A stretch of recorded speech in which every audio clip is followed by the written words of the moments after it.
Thank you, everyone, so much for joining us today. Really excited to have this conversation. Frankly, it's probably one of the most necessary conversations that we need to have that I think far too many founders overlook, don't think through too late, or frankly, just never get to, which has a really negative long-term impact on your business. So what are we talking about? Today, we're going to be talking about everything that happens post-close of your raise, right? You raise a Reg CF, you raise a Reg A. What happens next? What does investor relations look like? What does the ongoing communications with your investors look like? How do you think about an exit, right? When you raise money, the goal is to ultimately get investors their money back with something on top of that, right? Hopefully a lot on top of that, but at least get their money back. How are you planning for that? Are you thinking about an IPO, a Nasdaq listing, an OTC listing? Are you thinking about raising future rounds of funding? If you did Reg CF, are you going to raise under Reg A? How are you going to manage all of those things? What is your plan? And what certainly is your investor relations plan to manage all of these folks who are coming on and backing you and believing in what it is that you're building? So we have two fantastic individuals on this call. They're partners of ours here at Kingscrowd. They've been wonderful partners to us. I always learn a lot from them, and I think it should be a really interesting conversation. I'll let both of these individuals, Ajay and Greg, introduce themselves and provide a little background on themselves, but they come with tons of capital markets experience, have worked with issuers throughout the life cycle of their businesses, and we're going to get into a really interesting conversation here with both of them right now. So let's get into it. Ajay, Greg, thank you so much for being here today. Thanks for having us. Yeah, thanks, Chris. Excited to be here. Absolutely. So let's dive in. First off, Ajay, Greg, give us a little bit of background on your experience and background so that folks kind of know who's in the room here. Jay, you want me to go first? Sure. Go ahead. So my background is a securities attorney, practiced in the microcap space, taking companies like the companies we're going to be speaking to today, public to the U.S. markets here, whether it was OTC, Nasdaq, NYSE. About 7 years ago, I went over the advisory side and formed a company called Exchange Listing with the idea of working with companies to get on the advisory side to get up to Nasdaq NYSE, whether it was OTC companies getting them uplisted or whether it was private companies doing IPOs, SPAC mergers, Nasdaq's direct listings, all of which play into what we're talking about here.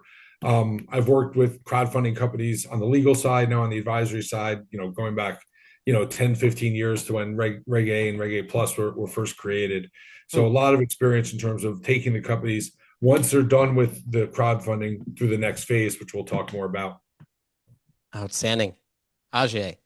Yeah. So myself, last 25 years I've spent as a capital markets professional. Started off as a traditional investment banker, doing pipes, private placements, IPOs, SPACs, etc. So, kind of, know my way around the markets. They've certainly changed a lot over the years. Also spent a good amount of time at a family office, so on the private capital markets side. So have seen a fair share of later stage venture, growth stage companies, some early stage as well. And then fast forwarding to, more present day, have really been giving a hard look to pathways for earlier stage companies to utilize.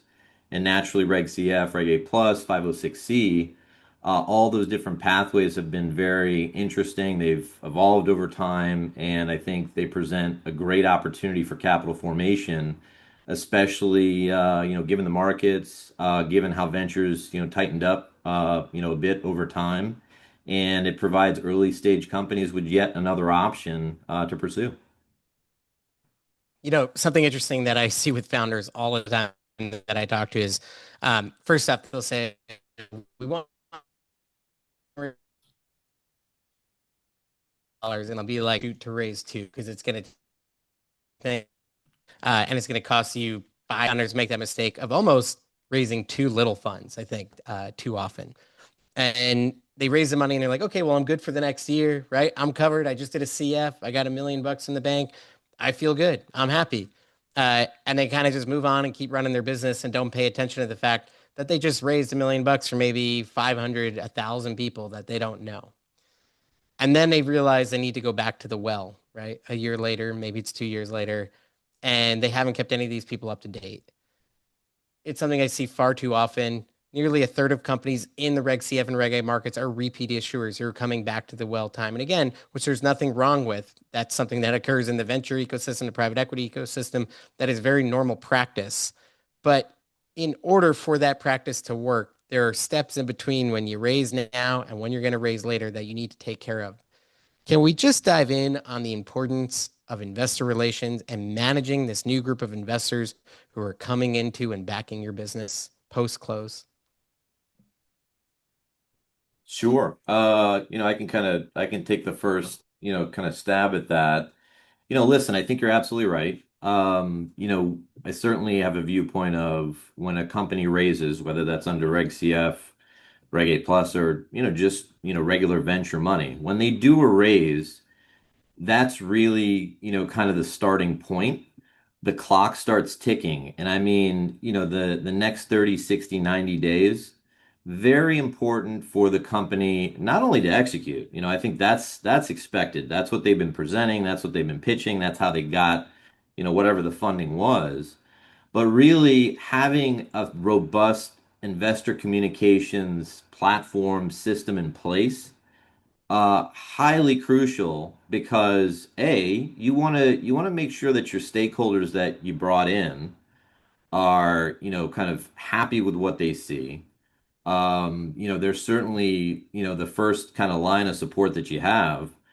And, certainly, going forward, if you're thinking about another raise, you're going to want to go back to those same pool of investors, but at the same time, you want to start thinking about, widening the net, thinking about, other investors you can go out to. So that's where, proper communications, whether you do that in-house or have an external firm helping you, super important, no doubt. Yeah, and just Well, to follow up on that, I please, think whether Greg. the company is looking to raise additional capital, like you said, usually they're going to, even if they don't plan to. It's good governance to make sure that you're updating your people, whether it's quarterly shareholder calls, whether it's press releases, whether it's just shareholder letters. You got hundreds of people who, while the investment might be small to you, it might be bigger for them, and they're interested in hearing what's going on. And so, no matter what you're planning on doing in terms of raising more capital, like you said, there's going to be an exit, whether it's a go public, whether it's getting the company sold. Keeping the companies up to the investors, up to speed on what's going on with the company and keeping them happy is incredibly important, especially as you move forward with the next capital raise. Best practice from my perspective is 7 to 10 times a year. I think there should be 4 quarterly updates that are just guaranteed. And then any major events or things that you do or a new product launch, whatever it is, right? A major new team hire, maybe you package up a couple of those in between a quarter, and that should get you somewhere in that range of 7 to 10 a year. If you're And Chris, doing one that's a not year, dissimilar. It's not dissimilar to what a public company does. They put out financials 4 times a year. They file 8-Ks for material events. I mean, again, they're not a public company, but the shareholders should know what's going on. So, like I said, anything material really should be updated, and then they should just have regular communication anyway. I couldn't agree more. One of the things that I also want to make sure we dive in on, right, is investor acquisition. Again, it's not like a zero sum game. Like, don't acquire someone one time and only get one thing out of them. Like, a repeat customer, right, is the most valuable customer. A repeat investor is the most valuable investor because you're getting more from the same person you already acquired. So many times I hear folks, there's now really sophisticated marketing agencies and capital raising agencies out there that can help you with your raise. And they're like, oh, we only got a 4x or a 5x return on ad spend. And it's like, if you keep nurturing those people, you keep providing updates to them, you're going to raise 3, 4, or 5x more than what you already raised from that same group of people. Not all of them, but a subset of them will give you much larger checks if you continue to progress the business and frankly, just be honest and transparent. I think that's all people are really looking for. So, Greg, guys go through the Reg CF or gals go through the Reg CF process. Maybe they've hit up against that 5 million limit. They're thinking about progressing their business. They want to be able to raise more capital. What is going into the realm of Reg A plus look like? What all does that entail, both in terms of getting ready for one and then actually doing that? And a lot of people talk about it being this like viable path to preparing to go public. Do you agree with that? And what do founders need to think about as they go into that process? I'm going to let Ajay talk more about specifically about the Reg A plus and process, but in terms of, a step towards going public, yeah, I mean, I think this is a great step because you are going to have to get financial statements together, probably even audits, which you're going to need to, go public. You are going to have to do filings with the SEC in terms of, getting approval, and going through the process. So if you have a plan, first of all, obviously just the capital you get from the Reg A plus, which is different than normal CF. But if you were going to raise capital from that, you're going to have to do certain things, almost like you're a public company, even if you're not public, you're a quasi-public company, because there's filings you're going to have to do with the SEC. There's audited financial statements that you're going to have to get together. There's disclosure you're going to have to get together. So they need to plan as if not only are they going to have to get this done, but continue at an ongoing basis. Again, they're like a quasi-public company, and that's what allows you to access the company. So they're public for now without being trading. They're public from a reporting standpoint, what they'll report to the SEC, and we could talk more about how that leads in to going public to a senior exchange, Nasdaq, NYSE, or OTC after. But the real first step of a Reg A is getting the company ready to be a public company. And Ajay, you could talk more about the process. Sure. So I guess just foundationally, like, Reg A plus makes the most sense when you have a few things that are, kind of true in parallel. Naturally you want to have some commercial traction, some revenue. And whether that's at scale or not depends on sector, focus of the company, what have you. Because as Gregg said, there certainly are some expenses involved, audit, legal, which are quite a bit larger than, your Reg CF, kind of flavor. So, you want to make sure that, you have those things in place. You have a story that sells to non-accredited investors. Retail investors are very passionate about, products, services, and you want to make sure that, your particular company matches that. Not all companies are a great fit for a CF or an A plus. And I think, kind of the data that Chris, that you have proves that out. And then, of course, you want to make sure that your team is set up, IR, whatever it is, internally, to make sure you have the bandwidth to deal with all the disclosure requirements under Reg A plus. So that's kind of the foundationally important, kind of item list, if you will. Um, you know, I think a big failure is when companies use that simply as a funding mechanism and they're not thinking about, the full pathway, what that gets them. They might not be ready for, a Reg A plus to a Nasdaq bridge, for all those reasons that I kind of noted. So, you're just creating unnecessary complexity on your cap table. You're going to have a lot more people invest. There's a bigger cap in terms of what you can raise. So I think you got to utilize that, that tool properly when the company is ready to do so. If we could take one step back, one thing that I wanted to make sure we got into. So, from my perspective, right, you probably shouldn't even touch Reg A until you prove you can sell out a Reg CF. Like until you know you're selling out 5 million on a Reg CF, don't go to the Reg A process. In addition, you want to go into the Reg A process with a base of investors that already believe in you and back you, and there's a list you can call on if you've been doing good IR, right? So Yep. that's step one. It's like don't go down that path. You're easily talking about six figures, probably somewhere between 100 to 200,000 in setup costs to get a Reg A qualified. It's going to take you 3 to 6 months. There's a lot involved in that, right? And then there's ongoing reporting from there that you're stuck in for perpetuity. So, like, don't take it lightly going into that process. The second thing is so many founders get stuck in this, like, they don't have any money or they don't want to spend money on a raise, right? The idea of spending money to raise capital 5 years ago was definitely a foreign concept. Now we're getting closer and closer to people being like, okay, I get it. And there are a lot of really sophisticated, thoughtful agencies, Capital Department, DNA, Maverick Brands, Merit Creative. There's a whole bunch that you're seeing this week, Potomac Growth, that are really, really good at what they do and are very sophisticated in helping you figure that out. But getting those first investors can be very hard. And you do have to be willing to accept in your mind that if you want your raise to be successful, 10 to 15% of that is going to have to be spent on paid spend slash management spend of having an expert do it for you, right? So you want to raise 5 million, you're probably going to spend 250 to $400,000 plus getting it going. Or if you could bring some dollars to the table, maybe it's, 100 to 300,000, whatever it may be, but you're going to have to commit real dollars to it. And that could be a big hurdle for folks. Ajay, what you guys are creating, I think, is really, really interesting, and is something I want people to know about because it's the Sure. first step to helping them get over that initial hurdle to get going. There's like a flywheel that eventually takes place once you acquire that first group of investors, but getting there can be very hard if you don't have 150, 200K lying around. So can you talk about what you all are building to help folks with that investor acquisition process? Sure. So, right now, I'd say it's just more something that Greg and I are doing personally. We are going to formalize, more of a fund, call it a marketing budget bridge capital structure. That is underway where we bring in, folks that we know, just more LPs and, more dry powder to the equation.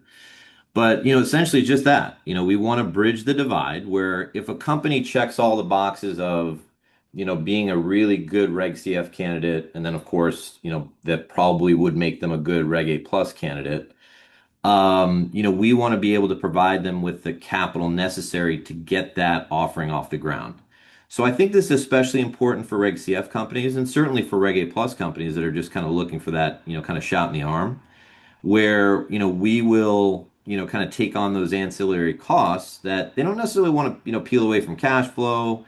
Like I said, they check all the boxes, good management. They've obviously executed, so we're probably going to start looking at companies that are repeat CF or A plus issuers to start.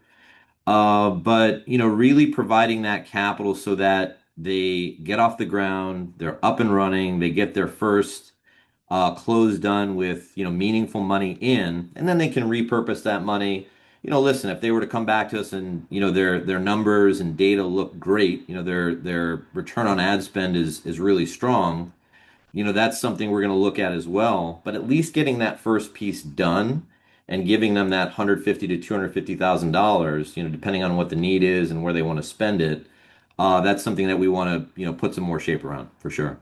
No, I And love it. Chris, I think just it's, oh, please, Greg. no, so I was going to say, just to follow up, because Ajay and I have spent a lot of time on this, we also agree that the CF before the Reg A makes a lot of sense. Doing the CF to lead into the Reg A, makes a lot of sense. And talking to a lot of companies, we've been talking to a lot of companies about this. I don't think it's the cost of capital, it's the upfront cost of capital, which obviously this fund would cover. But I think the idea of the fact that they're going to raise $2 million and it's going to cost them 200,000 or 300,000 is not the hard part. The hard part is this upfront money, which is why Ajay and I are working to put together this fund that can help cover the costs for companies that we believe can be successful through the CF and Reg A process. If you want to know the really thoughtful strategy to all of this, it's to go with the Reg CF, work with folks like these guys, right, who are going to fund 150, 200K, allow you to work with an amazing partner like a capital department, a Potomac Growth, the Merrick Creative, the Maverick Brands. These are the like expert agencies who have built these amazing systems for like raising capital online, right, at scale. Get the first million and a half or two in the raise, then do a rolling close disbursement, take some of those funds, take 10 or 15%, continue to apply it to the raise till you sell out 5 million, set aside $500,000 of that raise for the Reg A process, go into the Reg A process, set yourself up, then work with these guys again in some funds you've set aside and continue to invest into the Reg A. That's how you build, I think, a winning playbook. And then, oh yeah, be sure that you're taking care of your investor relations on a go forward basis. So let's say you actually figure all of that out, right? There's a lot of pieces there. It's taken me 8 years to start figuring it out in a more thoughtful manner. And frankly, the industry, I think, has taken a decade for us to figure it out in a thoughtful manner. Now you've done a Reg A, you're doing well, and you're thinking about, maybe it's time to go public. There's more options than I think a lot of people realize, whether it's OTC, Nasdaq, New York Stock Exchange. Talk to us about the options that exist. And then I do want to dive a little deeper on OTC because you mentioned in our pre-call that like the OTC kind of has this bad reputation. And frankly, I have felt that way. I was like, oh, good thing for the Jobs Act because it used to be forced someone to go to the OTC if you were in need of capital. And that seems like a really bad market. But I know a lot of things have changed. So I want founders to understand better what all that looks like. So Ajay, I'll take the first shot at this. So yeah, first of all, when we do everything you say, the CF to the A plus to the liquidity plan, that's why we're doing this because at the end of the day, it's not for every company, but for certain companies that want to raise additional capital, want to use their stock for acquisition, to raise more capital, then going public makes sense. And that's really what we're in this for, is the initial stages of then getting some companies that are ready to it and will go public. You do have the various options you talked about. You do have the OTC, Nasdaq, NYSE. Let's just call Nasdaq, NYSE the same because the requirements are pretty much the same. One of the great things about the Reg A crowdfunding model is the shareholder base you get. So that allows you, with that shareholder base, whether you're going to OTC or you're going Nasdaq, NYSE, that allows you optionality. One of the options, obviously, is if, let's just say you're going Nasdaq, NYSE, is go to do an IPO, and you don't really need to do a retail IPO. You can just bring in some institutions to raise the money because you already have your real retail base. You can look to do a SPAC merger. Again, you have your retail, you'd have 300 shareholders go to Nasdaq. You already have the retail base set up there. One of the things you can do, and you're seeing this more and more, we just did it recently within the last few months with a company that had completed crowdfunding, which is direct listings. I don't want to compare any of these companies to Spotify, but doing a Spotify direct listing where maybe you already have the capital you need and you don't want to raise more capital until you go public, just do a direct listing and you already have your shareholder base built in there. And you already have your shareholders' equity, public float, 300 shareholders that are requirements for NASDAQ, NYSE. If you choose to go to the OTC, you have your shareholder base set up, your 300 shareholders. If you've done a Reg A, you've already have your registration statement on file. It's even closer. You're just simply filing the application to the OTC. Ajay, you want to talk about the OTC specifically, or you want me to talk more about it? The only thing I would say, and Greg, I think you're, obviously, you've got the expertise and the case studies, but just on the OTC, Chris, you're right. It does have a stigma attached to it. I would say from a capital formation, standpoint and, kind of putting those glasses on, it's certainly faster, cheaper, lighter, whatever you want to call it than, like a Reg A plus or a full-blown IPO. But, you get what you pay for. You don't have the institutional kind of trading and environment, the credibility. There's certainly liquidity issues when you go onto the OTC. But that said, it's a great segue into TSX, NASDAQ, NYSE for the right company. But kind of you do get what you pay for, and you have to be eyes wide open when you end up there. It's really, Chris, a stepping stone. If you think that before you're ready to go to a senior exchange, you want to be a public company, learn how to be a public company, get your board in place, get your governance in place. It's the training wheel, so to speak, of being a public company before you're public. But there is issues with liquidity there. There is issues with raising capital there. So if you're going there as a stepping stone of, okay, let's do this, learn how to be a public company, do everything's right. The next year or so we'll uplist and get to NASDAQ, NYSE, fine. But if you're doing this thinking that, oh, I'm going to get there and there's going to be all kinds of liquidity, I'm going to be able to raise a lot of capital, it's not the right place for you to go. I think a lot of founders don't realize all the mechanics and complexities involved with going public, right? I almost say it's like you have to then run your business plus be this public company CEO, right? Which comes with so many strings attached, good and bad. Yep. But there is just mechanics, and I like to just be real and help people understand everything involved with the process. So it's like, oh, exciting. An investment bank is going to come in and say they'll just take a success fee based on how much they raise. They're going to raise me 15, 20 million. What a wonderful day, right? That's awesome. I don't have to spend money on marketing, figuring all these things out. I just go to the investment bank, they solve it all.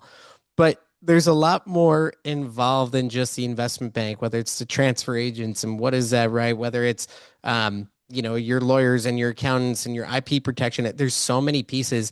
Greg, can you just dive a little deeper on like all the mechanics and pieces that an exchange listings group would help you navigate and figure out as you try and actually navigate going public? So I'm going to start, Chris, by differentiating Reg A plus companies or Reg A companies from non-Reg A companies, because Reg A companies have done some of this. They've gotten attorneys involved, filed registration statements, gotten audits done, have a transfer agent, et cetera, et cetera. But let's just talk about companies that have done a CF, private companies. Yeah, there's a process to it. I mean, the biggest thing we always get started with is the audit. Even when I was on the legal side, I said, before you engage me, engage an auditor, because you have to get the audit done. And if anybody tells you it's going to be, 30 to 60 days and $25,000, it doesn't work that way anymore. So the audit is the key to everything. Obviously part of our job is to introduce all the service providers, including the what's called PCAOB auditors, basically SEC certified auditors, to get started on that process. And it's going to be, if you have good books and records in place, it's going to be a 90 to 120 days, no matter what anybody tells you. The cost, could be 100,000 could be 250,000, could be a lot more if you're a bigger company. Again, if you're a Reg A company, you've already done a lot of that. But then, so once the audit's ready, you obviously have engaged an attorney, again, of which we can introduce you to. And Chris, you have your own people there and you can talk more about it. But who's going to prepare the prospectus, the registration statement? Coming from a legal background, I know how to help the company with that. I know how to help the company prepare with employment agreements, stock option plans, everything, building out their board, getting in board members if they need it. Because there's, like you said, there's so many pieces to that puzzle that have to be put together. But ultimately, you want to get that registration statement on file. Then from the time that registration with the SEC, you're looking at about 90 to 120 days to get through the SEC review process. From there, you're also going to be applying to a senior exchange, whether it's Nasdaq or NYSE, and doing the application process simultaneous with the SEC process. And if everything goes right within 120 or so days after you file, now we've already built in 90 or so days to get your audit done. So it's not 120 days from today. It's, we're at 6, 7, 8 months. You're going to, you're going to start the roadshow. I forgot to, of course, talk about the banker in there before we file the registration statement. We're going to introduce you to an investment banker that's going to underwrite the IPO. You'll engage a transfer agent. They're going to take care of all your shareholders. I'm assuming most CF companies probably have that anyway because of the number of shareholders they have. There's going to be an Edgar firm that's going to help you with Edgar services. And then obviously IR. We actually recommend you start the IR even before you're public. You might already be doing it because of some of the crowdfunding stuff we talked about. But either way, within 60, 90 days of your IPO happening, I would be starting the IR process. Ajay, I threw a lot out there, but I don't know if you want to expound on something. Yeah, just to, kind of bring it all together, I think the important thing here is that, Chris, you mentioned, you bring an investment bank and all's great. Listen, in a perfect world, that's what should happen. And, perhaps, going back several years, that's, what did happen. But the reality for earlier stage companies is that doesn't happen, right? So there's a lot of, there's a lot of project management, a lot of orchestration that Gregg just articulated, not only introductions, but just running quarterback, and all these parallel processes that are going on to get a company from, point of being private or, they've completed a CF, completed Reg A plus to fully, Nasdaq, NYSE. So there's a lot of moving parts, a lot of pieces, a lot of orchestration that need to happen. So, that's where a firm like, and, there's several out there, but, like an exchange listing can help, just really kind of quarterback and make sure that, nothing's missed and really just kind of get you the best in class of like people that we've worked with over the last, number of years to make sure that, you kind of have that proper foundation set when you then start your public company journey. And yes, shameless plug, we certainly can help you with a far more affordable and I think better experience at CrowdCheck on the S1 side when you decide to go through that process. But more importantly, for founders, who want to court an investment bank, one, how does the founder know they're ready to start going down this path? And two, how do you court an investment bank, a good investment bank, to want to work with you? So let's start off with the second question, which is I probably should have touched on before, which is what we call IPO readiness, getting you ready for the IPO. And Ajay, you could touch more on this in terms of getting your deck and your financial model together. Yep. So, it's a big key is making sure, and maybe some of these companies have it if they've been doing CFs, and maybe they have a really sophisticated deck and financial model in place. I think it's a little different for retail investors than it is for investment bankers and institutional than it was for the retail. But definitely, getting into that, and that's something Ajay specializes in, is making sure that these companies have a good deck and financial model in place. In terms of when the company's ready, they won't know. That's what they have us for. That's what they have the bankers for. At the end of the day, I tell people all the time, there is no minimum revenue requirement. If your company is showing good growth and we find an investment banker that can raise you $15 million, as long as we get your audit done, your IPO is going to get done. That's the key is it's a $15 million minimum for Nasdaq or NYSE. So at the end of the day, if you think about, biotech companies, pharmaceutical companies, life sciences companies, they're not going to have revenue for 20 years, maybe never. And they still do IPOs. So there's no revenue requirement. There's no profitability requirement. There's no point where you're too small. Can we find an investment banker? If you're a quality company, you're showing growth, maybe you have a good acquisition plan, Can we find an investment banker that's going to be able to raise you a minimum 15 to $20 million to get you listed? The positive from my perspective, right, with IPOing, you get liquidity, you get someone else to raise the money for you. Both very cool things. And you have access to the capital markets now when you're public, which I want to get into. The downside is you no longer control your valuation whatsoever, right? And things could certainly go awry, and there are plenty of risks with going public. Um, Greg, what happens when you IPO in today's day and age with the new rules around needing to raise a minimum 15 million to be on NYSE and Nasdaq? What if the bank doesn't pull it off? What happens then? Your IPO doesn't get done. We switch over and we try and find another investment banker to get it done. Maybe we look at another plan, meaning there's other opportunities to go public. Like I said, if the company's already done the crowdfunding and has a shareholder base, maybe we look to do a direct listing. Maybe we look to do a SPAC merger. Maybe we look to do a Nasdaq merger. There's other ways to go public. But we'll know way ahead of time. And the truth of the matter is, just honestly, selfishly, most of our fees are equity back ended when the IPO happens. We generally don't take on deals that we don't think we can get done. Ajay and I have been around the microcap space for a long time. We know which bankers can get deals done. We're working on one that Chris, you know about, that was a Kingscrowd client, that we're in the process now and hopefully going to file the registration in the next 30 days. And we have a banker in there that we're highly confident can get the deal done. Otherwise, we wouldn't do it because, like I said, we don't want to waste their time, our time, and a lot of their money because of the cost. But is there a risk, especially in a bad market? Yes, but honestly, $15 million is not a big raise for a good quality company. Direct listings, can you just explain a little bit more what that means and how the mechanics of that work? So direct listing is literally listing on a senior exchange such as Nasdaq and NYSE without raising capital. It's basically the IPO without the capital raise. So for companies that have raised capital, have a good shareholder base in place, and really just want to go public to provide that liquidity event and be a public company, and then raise more money once they're public at a better valuation because they're going to be public, they can do it without raising capital, without having dilution. The best example, and again, I don't want to compare any example to Spotify, but when Spotify went public, they were forced to go public because of the number of shareholders they had.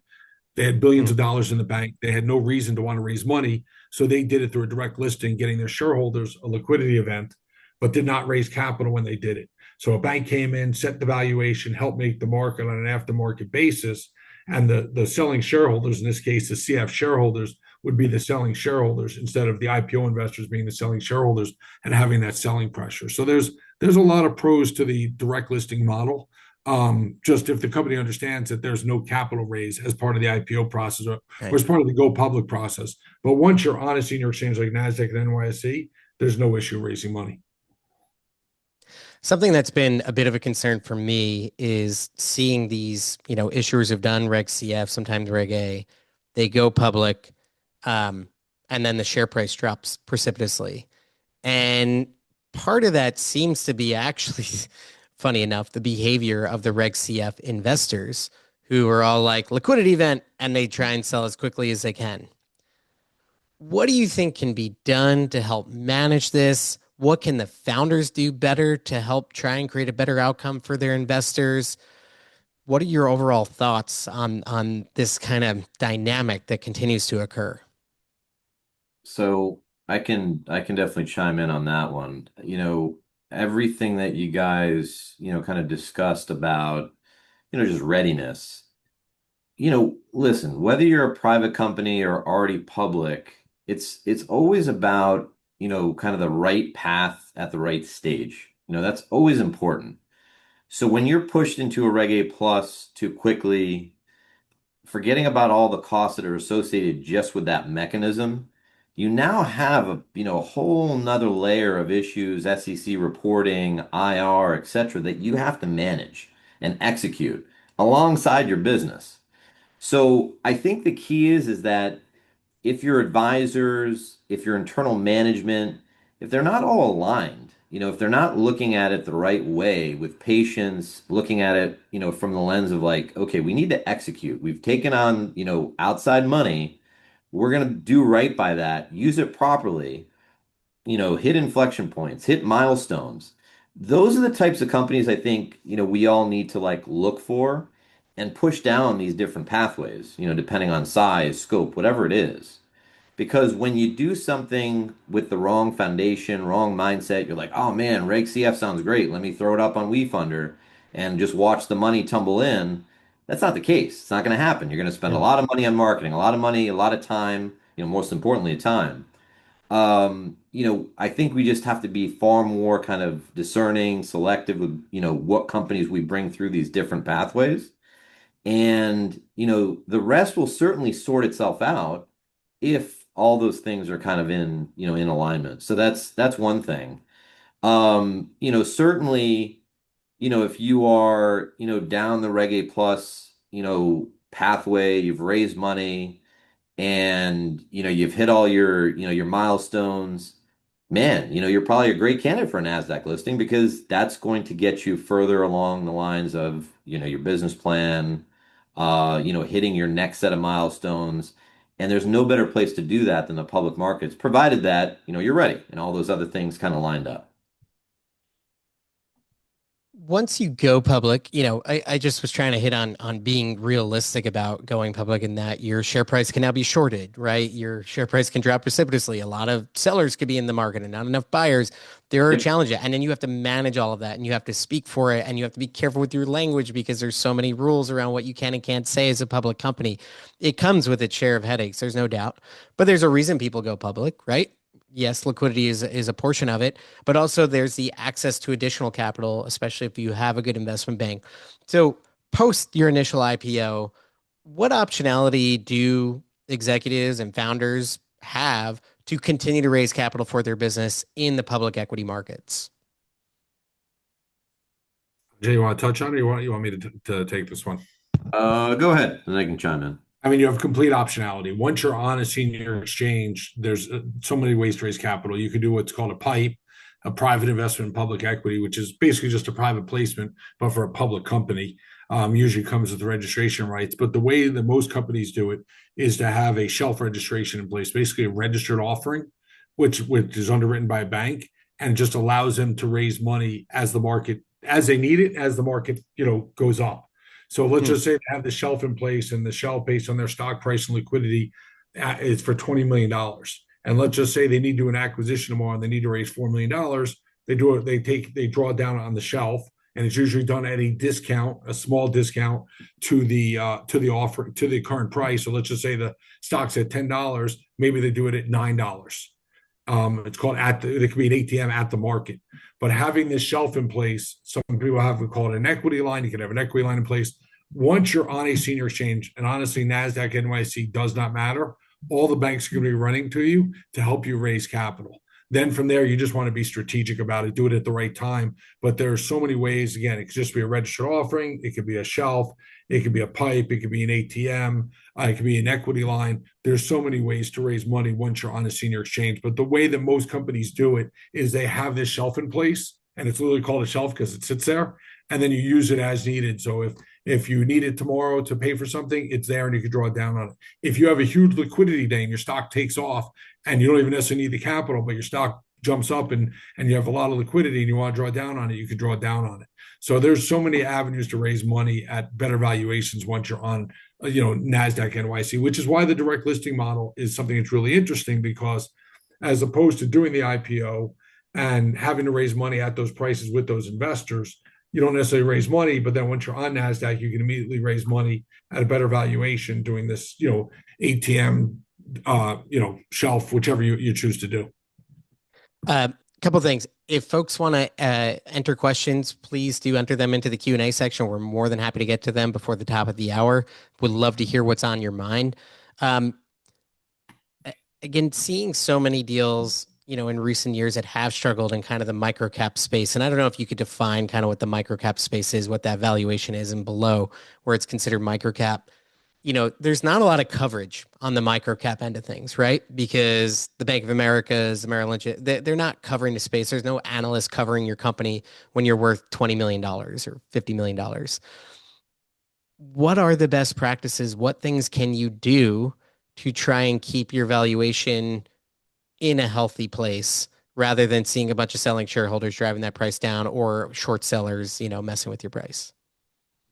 So I'll let you touch on that because nobody has better experience with research than you do. So go ahead. Yeah. Listen, so on the microcap question, Chris, so, arguably you're looking at, $300 million in market cap or less. But you're right. You see a lot of public companies that are 20, 30, 40, $50 million in market cap, and, what do they do? There's certainly smaller investment banks that will write research coverage on, a smattering of these companies. But, once again, that's not going to be the silver bullet that, kind of solves the liquidity problem or the stock price problem.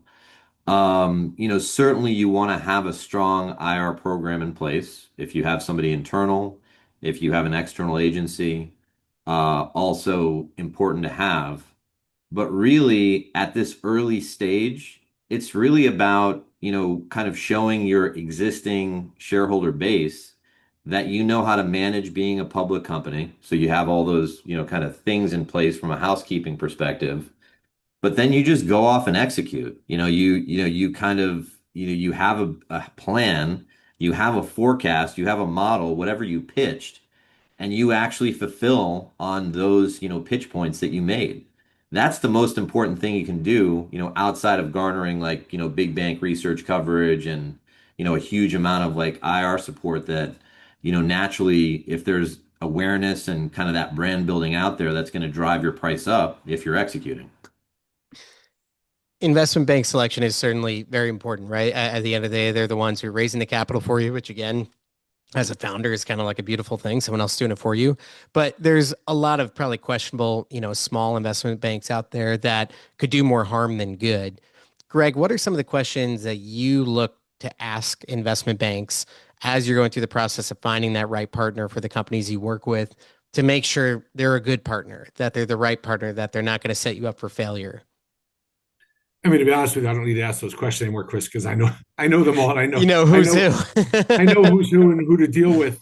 Yeah. Sometimes it's a necessary evil where if you're doing a 15, $20 million raise, you're going to have to work with a microcap banker. There are better microcap bankers and better bankers at each firm that because it's not just about the bank, it's about the investors they're going to bring in. What's the structure of the financing going to look like?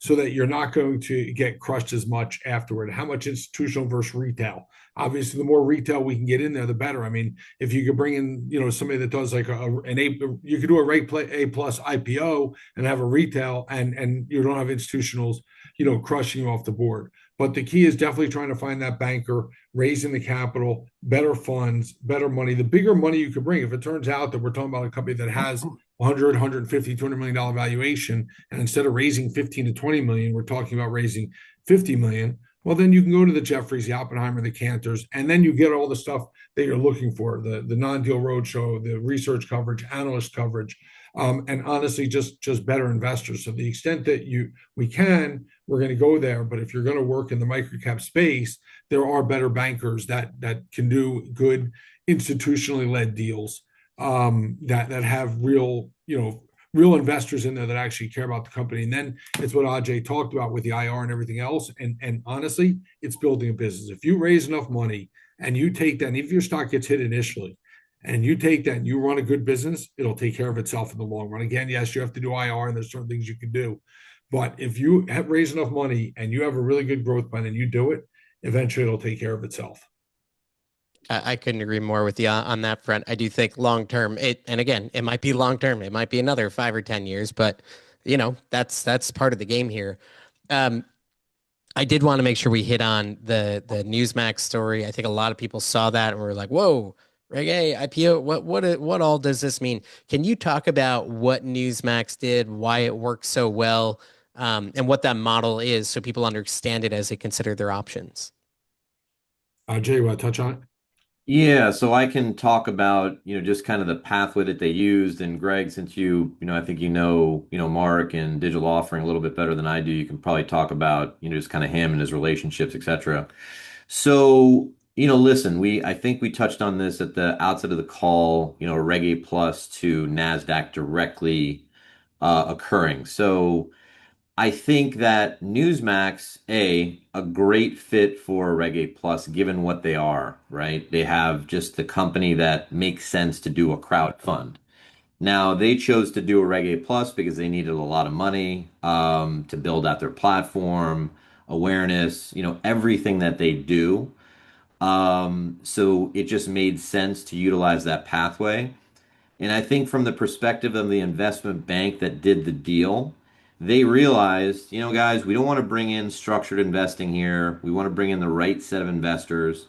So while there was probably some accredited investor institutional involvement, they leaned very heavily on the retail market. And you see this in bigger deals. I think SpaceX is talking about bringing in 10, 20% retail Yeah. because they see the importance of kind of spreading out, the shareholder base, making the cap table diverse. So I think that Newsmax did a really good job of being selective in the pathway that they chose, the bank that they used to, kind of go down that pathway. They made sure not to bring in toxic money. I know we've heard that term before, but they certainly avoided that. But fundamentally, it was the company, with the right foundation. They were executing.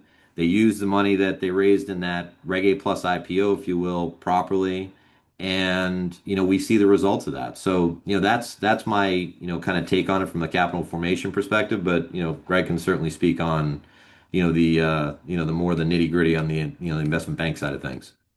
Yeah, I mean, it goes to what we talked about with the quality investment banks. They did that deal with digital offering, and their digital offering A only does Reg A plus IPOs, but is really picky about their deals and only does quality deals and brings in, to the extent they bring in institutional, but it's more obviously, as Ajay said, doing a Reg A plus is more of a retail play, but they're bringing in the right type of investors. They have good aftermarket support. So with that one, I think it's just a matter of the fact that it was a good combination of everything. A good company doing a Reg A plus with digital offering as the banker, good, it was a successful deal. It's the way it's supposed to work. They obviously don't all work that way, but I think it's just a good example of doing it in not necessarily the traditional IPO model, but or with a traditional IPO banker, but getting a good deal done. I know this is kind of basic, but I think it's setting your valuation in a Reg CF, a Reg A, frankly, especially if you're thinking about a somewhat near-term liquidity event where you want to IPO or go public. What's best advice to a founder to think through that to set them up for success when they get to IPO? I mean, that's one of the great questions here, Chris, because we see it all the time with companies that do a crowdfunding or a Reg A, and the retail don't isn't as concerned about the valuation as the institutional will, and they honestly have to come back with doing a down round, which doesn't look good for anybody. So, to the extent that you are thinking about potentially doing a public offering, going public later, even if you're not, you got to be realistic about your valuation. Even if you could sell it higher, if you sell it higher, like I said, if you got a $100 million valuation and that's more than you're really worth, the public markets are going to set it lower, and you're going to have to end up doing a down round. So it's definitely something we're cognizant of when we speak to companies. A lot of times we're coming in and they've already done the CF, and we're like, okay, I don't know what else to do, but to potentially do a reverse split and do a down round. I mean, it's just the reality of the situation. And some say no, they don't want to do it, and then they don't go public. But it's if you're considering going public, then valuation that you do now in the CF is important, so you're not looking at down round later. I can chime in Yeah, there's a really. Oh, please, Ajay. yeah, I was going to say that, there's probably data supporting, and it's not to call retail money versus institutional money, one is good, one is bad, one is smart, one is not smart. I don't think that's the point at all. I think retail investors, and, we can probably, kind of pull the tape and see what the data, suggests, but they certainly have a different, set of expectations, a different passion when they're investing. They love a product, love a service, and we talked about that before. So they might be willing to give away, a little bit on a valuation perspective for, that hockey stick growth and, kind of hitting a home run, down the line. Institutional investors, because they have different pressures, LP pressure, family office pressure, whatever it is, they're going to take a pretty, kind of significant lens to any deal that they look at. They always look at the downside. They run scenarios, et cetera, et cetera. And that's not to say retail investors don't do that, but, institutions are just kind of set up. That's their mindset. That's their thinking. So, certainly, you have that kind of disparity. So we always, whether you're going public or not, even if you're doing a CF round followed by a venture round, you want to make sure that you're kind of setting expectations properly to the market. Obviously, your investor base might be okay with a higher valuation, but you want to think down the line of, what am I going to do for liquidity? What am I going to do for my next round? Bigger financings, what have you. So, I think it's important from that perspective to, just to be, a bit more conservative no matter what pathway you're considering. Yeah, and you know what?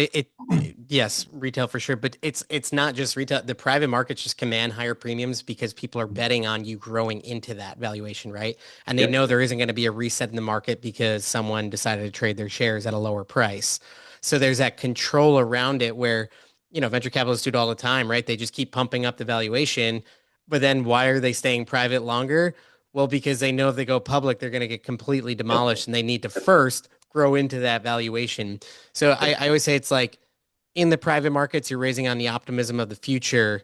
But then when you go public, it needs to be proven. You need to show you're already there. You're already producing results, right? It's not like, oh, that's a cool. I mean, you can do it with biotech, and there are things that where it can work, especially at the right valuation. But so many times, like when you get public, right? Uber, they're like, it took a hit until it proved it could cash flow and started actually building a good business, not just this cool concept of taking over the world.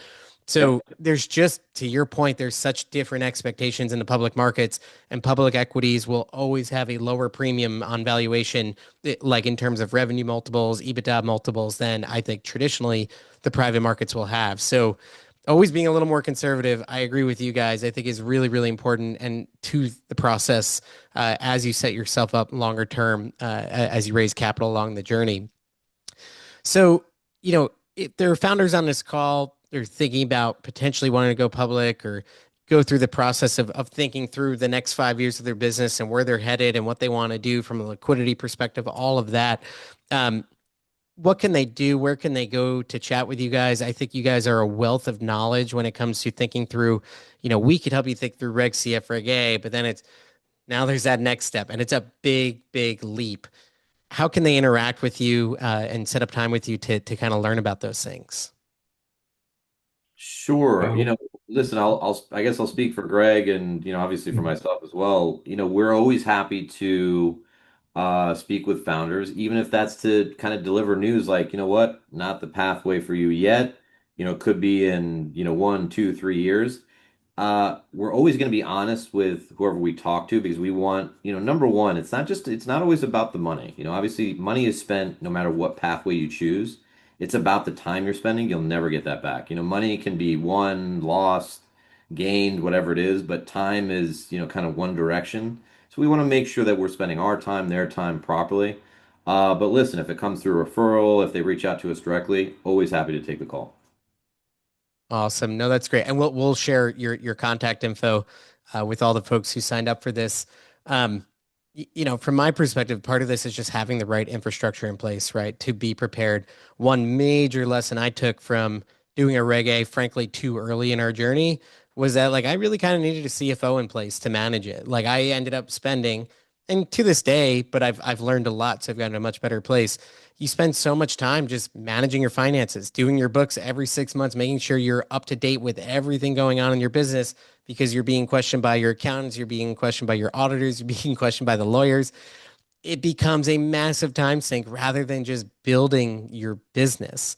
And so having the right infrastructure in place, having the right capital resources in place before you even take this step, I think is so, so important. Greg, you and I were talking about a client earlier that, it has to do a fairly significant bridge round, right? A seven-figure bridge round just to be able to cover all the costs of going through the IPO process. So it's like time does matter, infrastructure does matter, and there's right times and right places for everything.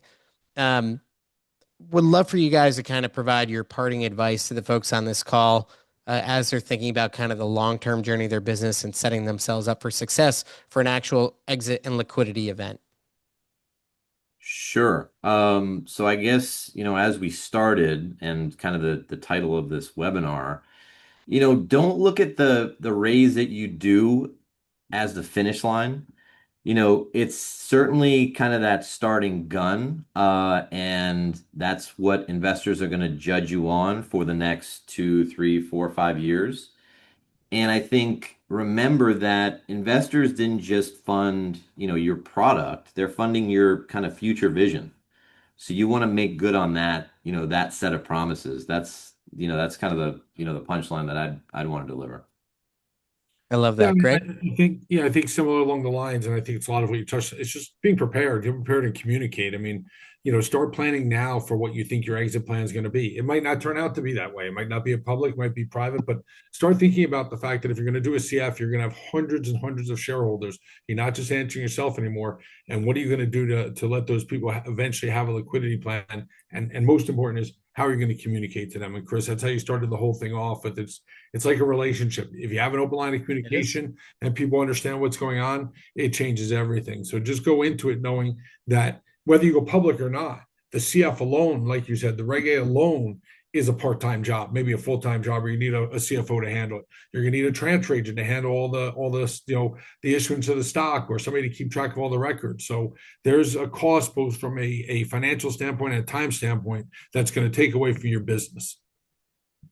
Yeah. And, for me, the You lived it. takeaway that I want to share with everyone is just there's so many mechanics and things you need to know going into this, and you're going to learn them the hard way if you decide to go a little too quickly. As I've done before, learning about Edgar agents, learning about transfer agents, learning about ATSs in the private market, learning about needing multiple different lawyers, right? Not one can handle everything. You need IP protections. You need employee agreements that match all the criteria of being public. You need the accountant who makes your statements versus the auditor who makes your statements, or reviews your statements and gives you the sign off, and how long that process can take, and the 6 figures it costs to get a PCAOB compliant audit. There's the glitz and the glamour of going and ringing the bell, and everyone's like, that's so cool. But then there's everything leading up to and everything after, because then you're on the cycle of investor relations and managing all of that. And it comes with its benefits. And there's a lot that's really powerful and valuable about it if you're set up to do it, if you're in the right place in the journey. And what we want to do here is just educate you on that very specific point. And if you're thinking about this at all, Ajay and Greg have been a wealth of knowledge for me to learn from. They truly have. That's why we have them here today. And I know we're going to set up more kind of educational opportunities with these guys to give you more access to them, to learn more from them.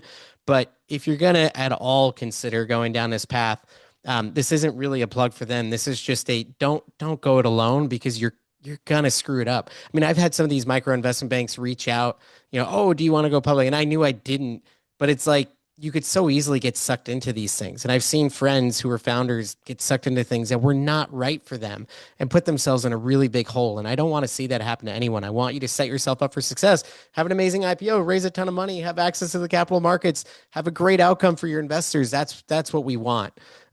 So Greg, Ajay, I think are a tremendous resource for that. And if you're earlier in the journey and you're trying to get that first CF going, or your second or third CF going, and you want to actually have it be successful and you want to commit to the raise, talk to them about how they can support you on kind of the, upfront capital to be able to market your raise and work with the capital raising agency. I really do think they provide a lot of really tremendous support, and are folks you should be talking to as you think about your long-term plans. So hopefully you've all learned a lot here today. We will be reaching out with contact info. And again, please feel free to reach out or connect with these guys on LinkedIn as well.